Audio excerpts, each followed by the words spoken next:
নমস্কার প্রিয় দর্শক, আজকের ভিডিওটির সর্বপ্রথম আপডেটটি হলো মেট্রো প্রকল্পে সেন্ট্রাল পার্কে নতুন নির্মাণ আর নয় বলে নির্দেশ জারি করল কলকাতা হাইকোর্ট।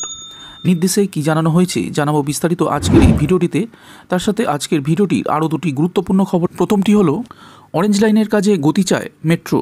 কলকাতা মেট্রোর লাইন 4 অর্থাৎ ইয়েলো লাইনের নোয়াপাড়া থেকে বিমানবন্দর পর্যন্ত অংশে নির্মাণ কাজ শেষ হওয়ার পরেই অরেঞ্জ লাইন বা কবি সুভাষ থেকে বিমানবন্দর পর্যন্ত অংশে বিভিন্ন স্টেশন তৈরির কাজে গতি বাড়ছে। অরেঞ্জ লাইন বরাবর সল্টলেক সেক্টর 5 থেকে বিমানবন্দর পর্যন্ত অংশে রয়েছে 13টি স্টেশন। ওই অংশের কাজ যতটা সম্ভব শেষ করে কবি সুভাষ থেকে বিমানবন্দর পর্যন্ত প্রায় 30 কিলোমিটার দীর্ঘ রুটকে বাণিজ্যিকভাবে যাত্রী পরিবহনের উপযুক্ত করে রাখতে চাইছে নির্মাণের ভারপ্রাপ্ত সংস্থা রেল বিকাশ নিগম লিমিটেড। কলকাতা মেট্রোর মুখ্য জনসংযোগ আধিকারিক কৌশিক মিত্র জানিয়েছেন, দ্রুত কাজ শেষ করার মধ্যে বাণিজ্যিক স্বার্থ অবশ্যই রয়েছে, কিন্তু এর পাশাপাশি অন্য একটা অত্যন্ত গুরুত্বপূর্ণ বিষয় রয়েছে, সেটা যাত্রীদের কার্বন ফুটপ্রিন্ট কমানো। মেট্রো রেলের মতো দূষণমুক্ত গণপরিবহন যত দ্রুত শহরে বাড়বে, পরিবেশ দূষণের মাত্রা তত তাড়াতাড়ি কমবে। কলকাতা মেট্রোর দাখিল করা হিসাব বলছে, কোনো ব্যক্তি মেট্রো রেলে 1 কিলোমিটার ভ্রমণ করলে তিনি বাস বা ট্যাক্সির মতো গণপরিবহনের যাত্রীদের চেয়ে প্রতি কিলোমিটারে প্রায় 33 গ্রাম কার্বন ডাইঅক্সাইড কম তৈরি হয়। এই হিসাবে কলকাতা মেট্রোর এবছর জানুয়ারি থেকে অক্টোবর পর্যন্ত 44,000 টন কার্বন নিষ্কাশন রোধ করেছে।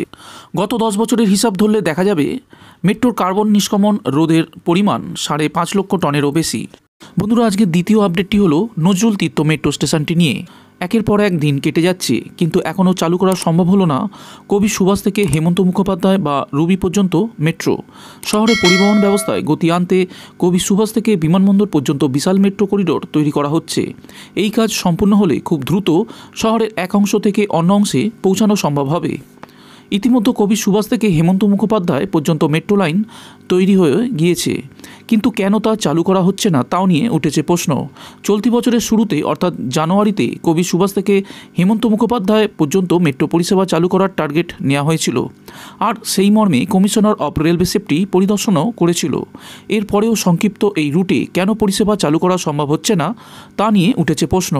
তবে কলকাতা মেট্রো তাদের ফেসবুক পেজে কাজের প্রত্যেক দিনের ছবি দিয়ে আপডেট দেয়, কেমন কিভাবে কাজ হচ্ছে সেই সংক্রান্ত আপডেটও দেয়, এমনকি মেট্রো স্টেশনগুলি কেমন হচ্ছে সেই ছবিও শেয়ার করে। অন্যদিকে বিমানবন্দরগামী রুটে নিউ টাউনে মেট্রো প্রকল্পের কাজ যুদ্ধকালীন তৎপরতায় চলছে। ইতিমধ্যে কাজ শেষ হয়েছে নজরুল তীর্থ স্টেশনের।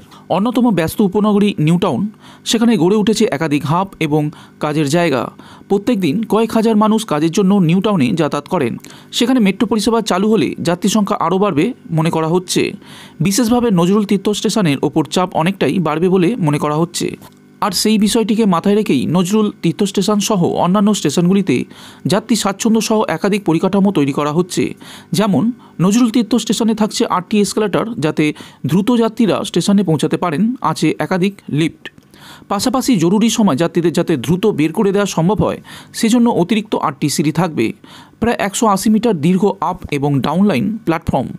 স্টেশনের টিকিট কাউন্টারের পাশাপাশি থাকবে automatic smart card recharge machine. এছাড়াও স্টেশনে থাকবে শৌচালয়, যা কিনা পুরুষ ও মহিলা বিশেষভাবে সক্ষম যাত্রীদের জন্য তৈরি করা হচ্ছে। পাশাপাশি বিশেষ পাবলিক অ্যাড্রেস সিস্টেম থেকে ডিজিটাল ডিসপ্লে বোর্ড, এমার্জেন্সি লাইটিংয়ের মতন অত্যাধুনিক ফিচার থাকবে মেট্রো স্টেশনগুলিতে। বন্ধুরা, আজকের ভিডিওর শেষ আপডেটটি হলো আর নয় নতুন নির্মাণ। মেট্রো প্রকল্পে বড় বাধা হয়ে দাঁড়ালো কলকাতা হাইকোর্ট। বিগত কয়েক বছরে সল্টলেকের সেন্ট্রাল পার্কে একাধিক নির্মাণ করেছে মেট্রো, তবে এবার আর কোনো নতুন নির্মাণ করা যাবে না বলে জানিয়ে দিল কলকাতা হাইকোর্ট। এমনকি অবিলম্বে সমস্ত নির্মাণ বন্ধ করার নির্দেশ দিল কলকাতা হাইকোর্টের প্রধান বিচারপতি টি.এস. শিবগানমের division bench. এই নির্দেশ গেছে বিধাননগর পুরসভার কাছে।